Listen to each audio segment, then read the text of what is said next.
I love trading options. I think everyone that actively trades should explore the wonderful world of options trading. But one of the things with options, and the main disadvantage of them, especially if you're a new options trader, is that they can seem a little overly complicated and complex. For one thing, when you go and start learning the basics of options trading, you're going to be bombarded with all these different strategies. There are literally hundreds of different option strategies out there to choose from. But as a new trader, you need to learn the 4 basic option strategies before getting into some of the more complicated things. The 4 basic option strategies you should learn are buying a call, selling a call, buying a put, and selling a put. You need to know those 4 basic strategies before getting into things like spreads and butterflies and iron condors and all those multi-leg strategies. So today I'm going to cover the 4 basic option strategies. Each of these 4 basic option strategies, they have different risks and different ramifications. Let's discuss this in greater detail. So the 4 basic options trades, we're talking about buying and selling calls and puts. But before we dive into that, let's first define what are options. What is an option? If you're brand new to options trading, what are we talking about? Well, the definition is options are contracts that give the bearer, sometimes called the holder or the buyer, the right but not the obligation to either buy or sell an amount of some underlying asset, typically a stock, at a predetermined price at or before the contract expiration date. Now, if you're brand new to options, that definition probably didn't make any sense, right? That's kind of confusing when you're brand new. It took me a little while to grasp that when I was first learning how to trade options. But to simplify things a bit, I made this little table below, these 4 actions. These are the basic 4 actions that an options trader can choose to make. These are the 4 basic trades. You can buy a call, referred to as a long call. You can sell a call, referred to as a short call. You can buy a put, referred to as a long put, or you can sell a put, referred to as a short put. One thing to know is anytime you buy an option, whether it's a call or a put, that is referred to as a long option, a long call or a long put, because you bought it. It has nothing to do with the directional assumption. It's not necessarily bullish. We just call it a long call and a long put because you bought the option. Where if you sell an option, you sell a call, it's a short call. When you sell a put, it's a short put. Again, short in this case does not have anything to do with direction. It's not necessarily a bearish trade. It's just called a short call and a short put because you sold the option rather than bought it. So this next slide gives us a nice visual representation of the differences between long versus short, calls versus puts. So when you're long a call, that is a bullish trade. Directionally, you want the stock to go up. You want that underlying stock to go up in price, and you have the right to buy the stock at the options strike price before expiration expires, right? So if you're long a call, you have the right to buy that stock at that price up until expiration, and it is bullish. You want the stock to go up in price. Now, every options trade has a buyer and a seller. There's always 2 sides to each trade. So for everybody that is long that call, there's somebody on the other end of the trade that is short the call. And naturally, he is taking the exact opposite position. So when you're short a call, you are bearish on the trade directionally. You want the stock to go down in price. And since you're on the other side of the trade, if the person that is long the call exercises his right to buy that stock at the option strike price, you are obligated to sell him that stock at the strike price. So you have no choice. You are forced. You are obligated to sell him that stock should he choose to exercise his right to buy that stock. Now let's talk about the puts. When you're long a put, you are bearish on the underlying stock. You want the underlying stock to go down in price, and you have the right, but not the obligation, to sell the stock at the strike price up until expiration. And just like with calls, there's always somebody on both sides of the trade on these puts. So the person that is long the put, there's somebody else that is short the put. And since the long put is bearish, the short put is bullish, right? The person that sold the short put wants the stock to go up in price. And if the long put holder exercises his right to sell the stock. Guess what? I am obligated to buy the stock if I sell a short put. So that is the difference. That's the 4 different trades and their 4 different ramifications, the 4 different possible outcomes on the trades. So let's take each of these 4 basic trades individually. Let's cover the risk profile for each. So with the long call again, that's a call option that has been bought rather than sold. A long call is a bullish strategy. You want the underlying stock to go up in price, right? And the more the underlying stock goes up in price, the more money you make. Long calls, they're debit trades. That means you have to pay a debit to buy a call. The max loss on the trade is the debit you paid, and the max reward, again, is unlimited because a stock can rise to infinity, right? And the more it rises in price, the more money you make. So when you buy a call, you have to pay a debit. Let me show you this in action. If I switch over to the TASTYTRADE platform, and we'll just go ahead and buy a call on SPY, SPY. That is the S&P 500 ETF.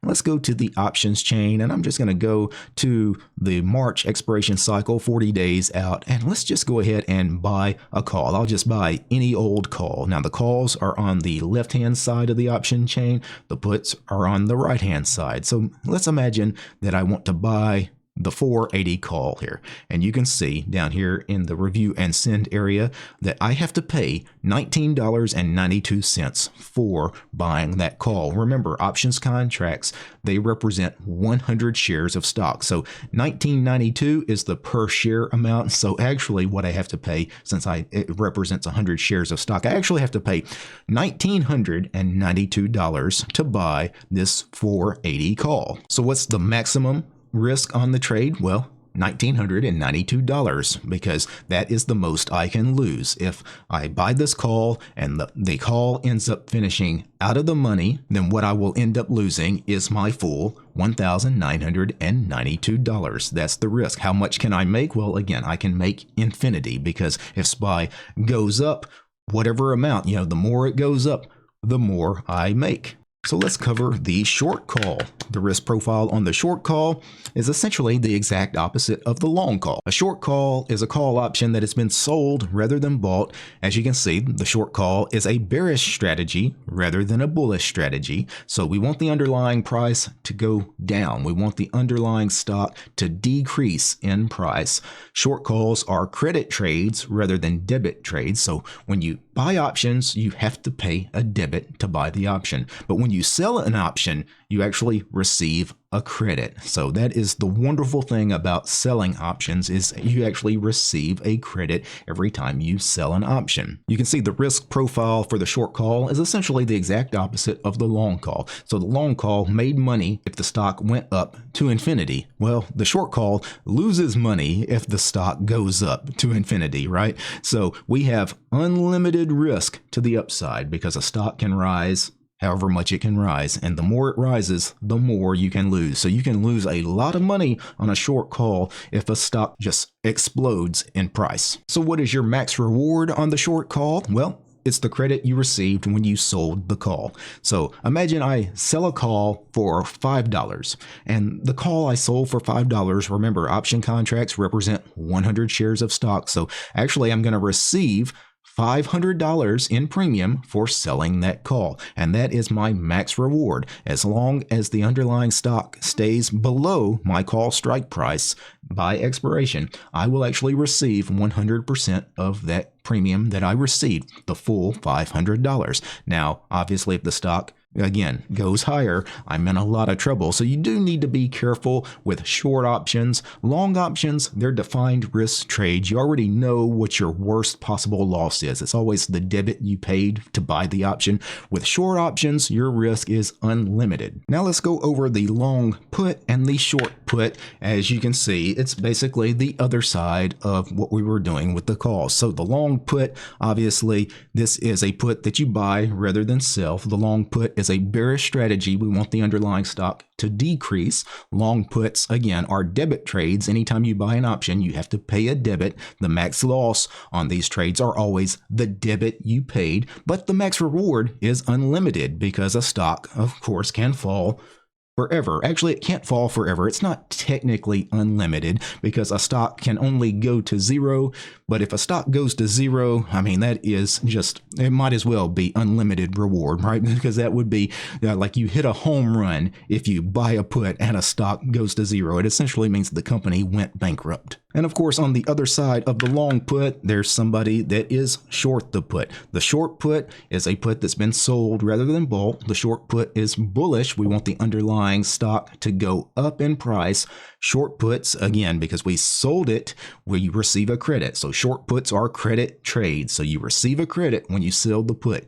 The max reward is that credit you receive. That's the maximum you can make. So as long as the underlying stock stays above your put's strike price, you can make 100% of that credit. Now, the max loss is unlimited. It's unlimited to the downside. Well, nearly unlimited, because once again, a stock can only go to zero. But if you sell a put on a stock, especially a high price stock, and it falls all the way to zero, it's such a gigantic loss. We might as well consider it unlimited risk. Now, when talking about some of the risk with long options versus short options, I use terms like in the money and out of the money. Anytime you hear somebody talk about options, these are very common terms you'll hear all the time. In the money, out of the money, at the money. So we typically call this the moneyness of the option. So when we say an option is in the money, what we're saying is that option is currently winning. Like if expiration happened right at this moment, the person that was long that option would win on the trade because his option would finish in the money. So when we say a call is in the money, the underlying stock is trading higher than that call option's strike price. If a put is in the money, that means the underlying stock is trading below the put's strike price. So if you're long that call or long that put in those situations, being in the money is a good thing. Being in the money means you're going to win. Obviously, on the other side of the trade, being in the money is bad for options sellers. Being in the money is especially bad for option sellers if they sold naked options, meaning uncovered options, because of the unlimited risk with short naked options. Because remember, a short call has unlimited risk to the upside. Because if a stock explodes in price, you are going to lose in a huge way on a naked short call. And on a naked short put, you have unlimited risk to the downside because if a stock plummets, maybe it goes all the way to zero, right? That is exposing you to potentially unlimited risk to the downside. Because of this, you always need to know if an option is currently in the money or out of the money.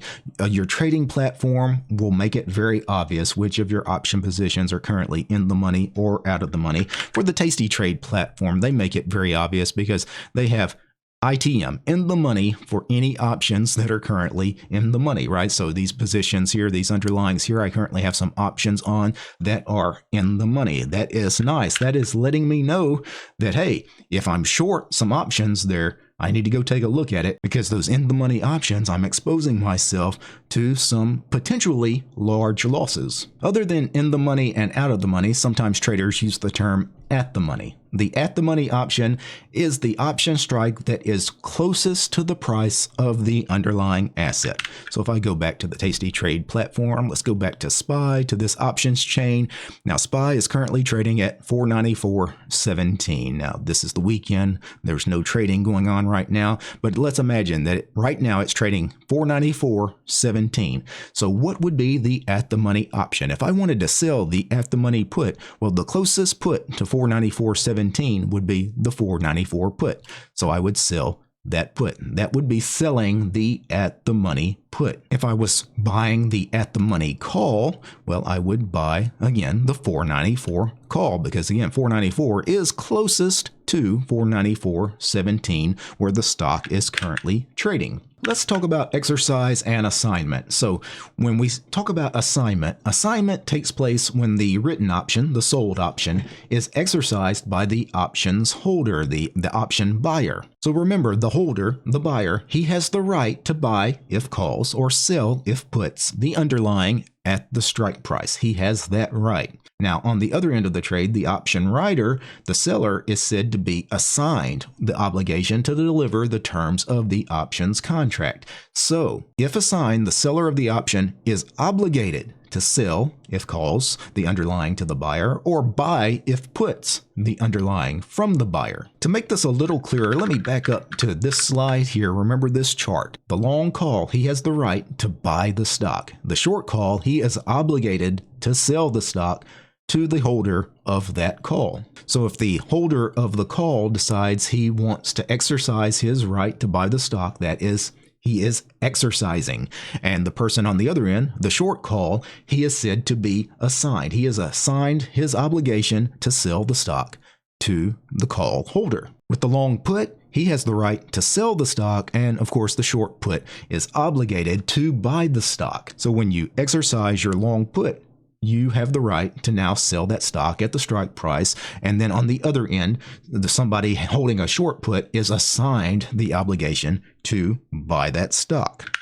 So exercise and assignment, it typically happens at expiration. So if you're holding a long option, that long option, let's say it finishes in the money. If it finishes in the money by at least 1 penny or more, your broker is going to automatically exercise the option for you. You don't have to do anything. They know it finished in the money. It's a winner. You probably want to accept the win, right? So if it finishes in the money, your broker is just automatically going to exercise that option for you. So if you're long a call, they're going to exercise that option, and you will now buy 100 shares per contract of the underlying stock. And if you want to avoid that automatic exercise, what you would have to do is you would have to go and request your broker not to automatically exercise you.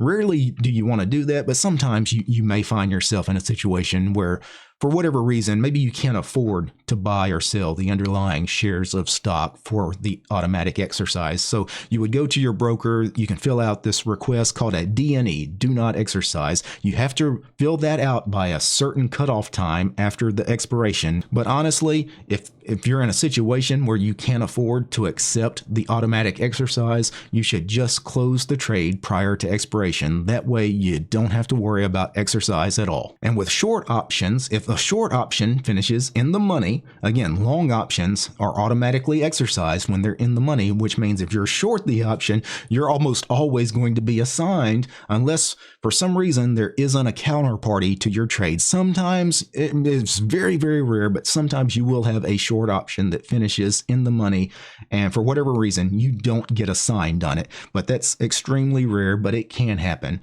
But typically, a short option that finishes in the money, you are going to be assigned those shares. So with a short put, you're going to be assigned long shares. On a short call, you are going to be assigned short shares. And just like with avoiding automatic exercise on the long options, you can avoid assignment on the short options the same way. Just close the trade prior to expiration. Typically, you don't want to let any options trade go all the way to expiration, because most of the time you're actually not wanting exercise and assignment. You just want to settle the thing for cash. However much money you won or lost on the trade, just go ahead and close it out for that amount and be done with it. So that is the 4 basic options trades: buying a call, selling a call, buying a put, selling a put. Now that you know those 4 basic different trades and their various ramifications and exercise and assignment, hopefully that gives you a little bit better idea, especially if you're brand new to options. And this gives you a foundation on which to build, especially as you get into more complicated option strategies that involve combinations of buying and selling multiple different calls and puts at the same time. If you want to learn more about the basics of options trading, and especially about the wheel option strategy, which is my favorite option strategy, I wrote a book called The Super Wheel Option Strategy that covers not only the wheel strategy, it also covers the basics of options trading, including much of what was covered on today's video. You'll find this book on Amazon. A link will be in the description of this video. Take care, guys. Peace.